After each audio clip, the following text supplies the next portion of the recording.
I wanted to talk about quarterbacks because I did a video a while ago about the fact that Tony Romo is unfairly criticized.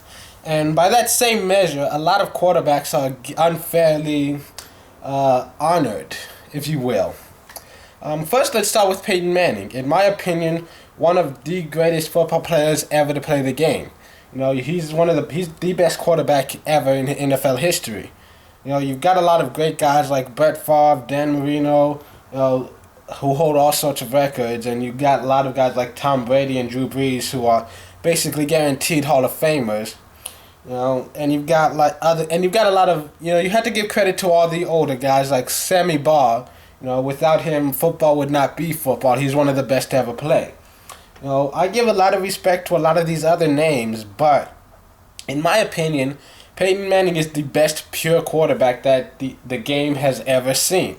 This guy is one of the best passers you will ever find. He's got great arm strength, great fundamentals. He can really zip the ball in. He can air it out downfield. Great accuracy, great timing on his passes, great control of the offense. He is a true leader and a true quarterback. But 3 MVP trophies was not enough. 3-time league MVP, no one gives a fuck. But then suddenly he wins the Super Bowl and now he might be in the conversation for one of the greatest ever. This is bullshit.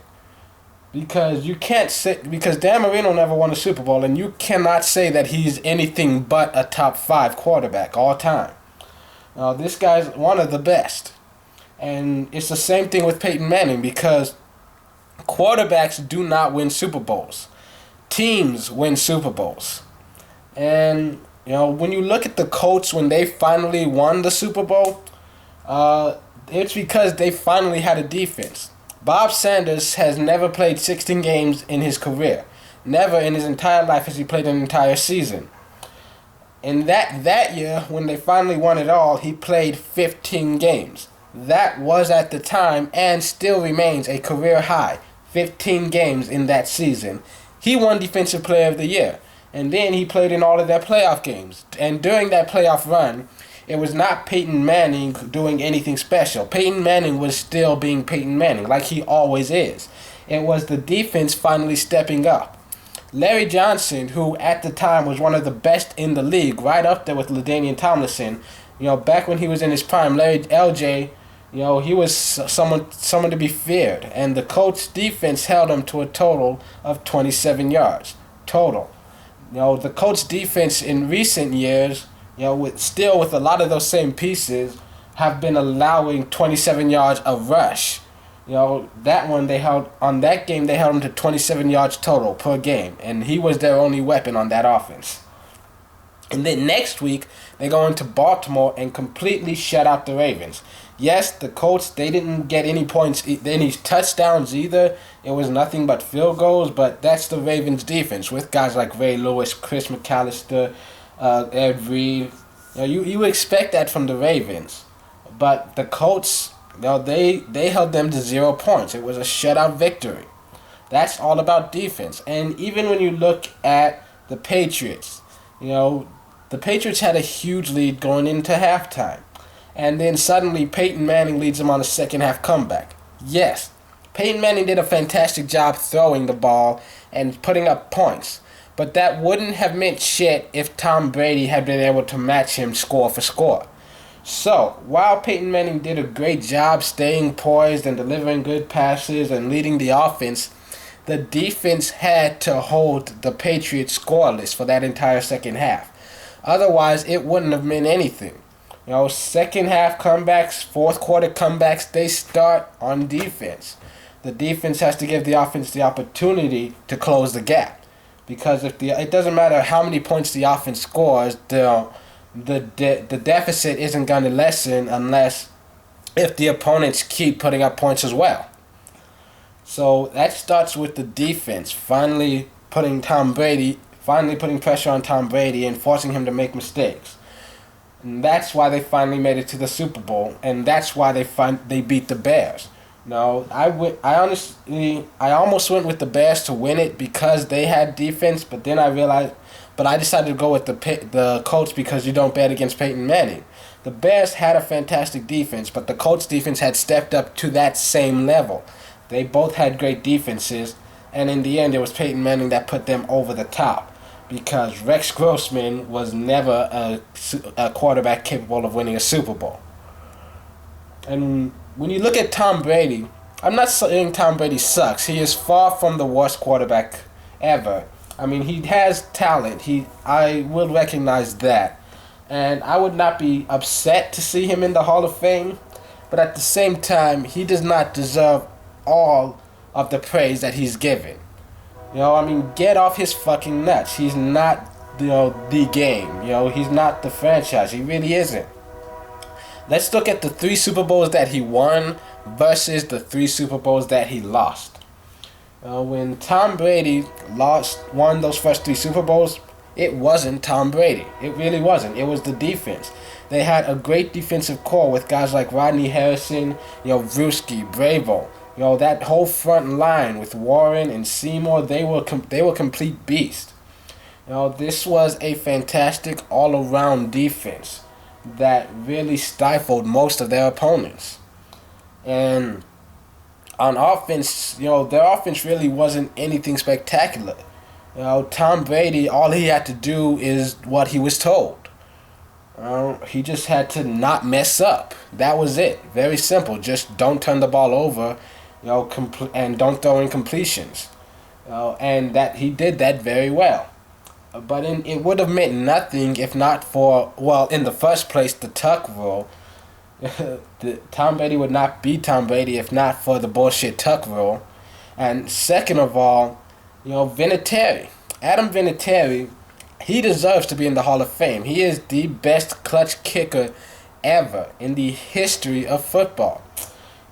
He won the Super Bowls, not Tom Brady. It was Adam Vinatieri who won every single Super Bowl that the Patriots were in. They won it on Adam Vinatieri's leg, and he doesn't get nearly as much credit as he should. All of Tom Brady's heroics would not have meant shit if Vinatieri could not connect on those field goals.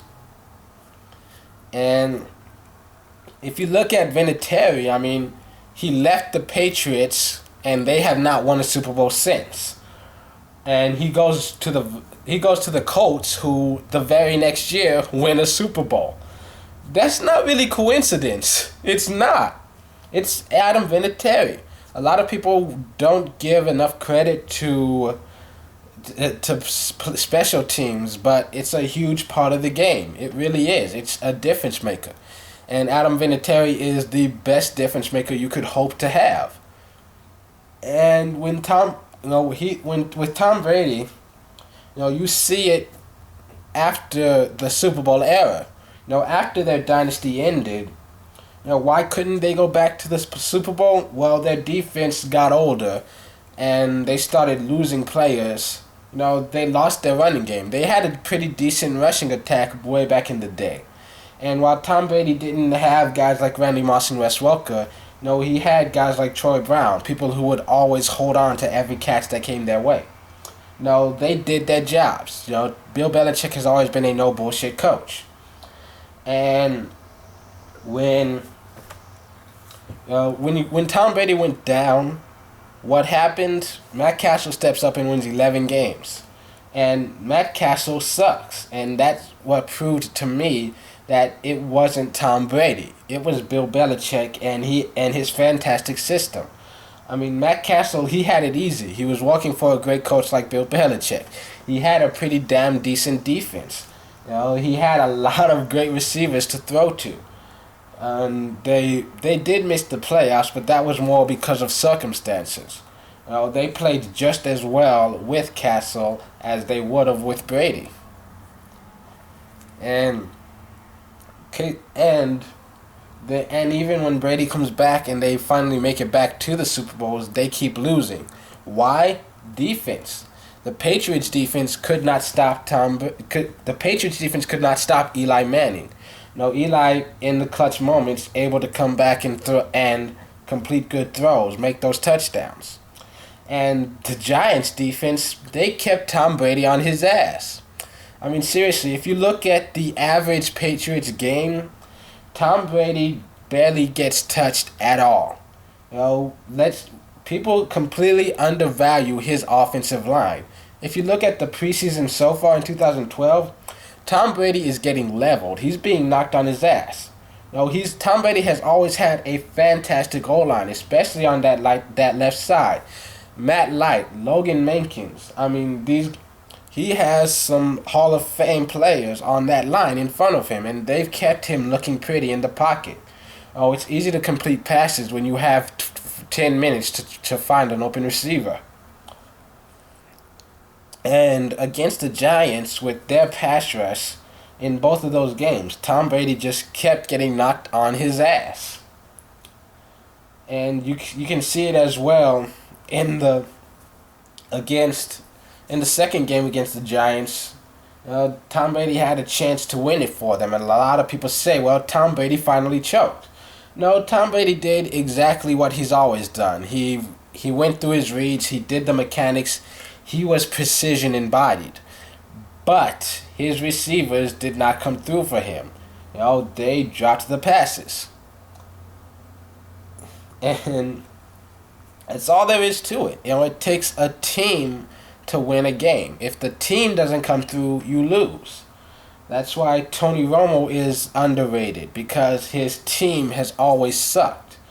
I mean, let's be completely honest. If you had put Tony Romo on a team with players like some of the if you put Tony Romo on the Patriots team where Tom Brady was, he would have had a dynasty just as easily.